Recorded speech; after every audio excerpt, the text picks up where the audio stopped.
ప్రభువును రక్షకుడైన యేసుక్రీస్తు నామమున మీ అందరికీ వందనాలండి. అందరూ బాగున్నారండి. ప్రతిరోజు మీ కొరకు మేము ప్రార్థన చేస్తున్నాము. దేవుడు మిమ్మలను, మీ కుటుంబాలను ఆశీర్వదించునుగాక.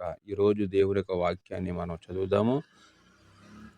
యోహాను సువార్త 15వ అధ్యాయము 8వ వచనం మనం చదువుదాము. మీరు బహుగా ఫలించుట వలన నా తండ్రి మహిమపరచబడును. ఈ మాటలు దేవుడు ఆశీర్వదించునుగాక. ఆమేన్.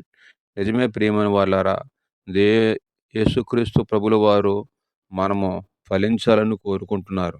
గనుక మన ఫలభరితమైన జీవితాలుగా ఉన్నాయో లేవో మనం చూసుకోవాలి. గనుక మన ఫలింపు యేసుక్రీస్తులోనే ఉన్నది. కనుక ప్రతి ఒక్కరూ ఆకుబడక తన కాలమందు ఫలమిచ్చు చెట్టు వలె ఉండాలంటే యేసుక్రీస్తులో మనం అంటకట్టబడి ఉండాలి. గనుక మనం ఫలించడం వల్ల తండ్రి సంతోషపడుతూ ఉంటారు. గనుక ప్రియమైన వాళ్ళారా, మనం ఫలిందాము. యేసుక్రీస్తు నామములో మనం దీవించబడదాము. ప్రతి ఒక్కరు దేవుని కొరకు సాక్షిగా జీవించండి. మీరు మీ కుటుంబాలు బహుగా ఫలించాలని ప్రేమతో ఈ మాటలు మీకు నేను తెలియజేస్తున్నాను. దేవుడు మిమ్మలను, మీ కుటుంబాలను ఆశీర్వదించును గాక. ఆమేన్.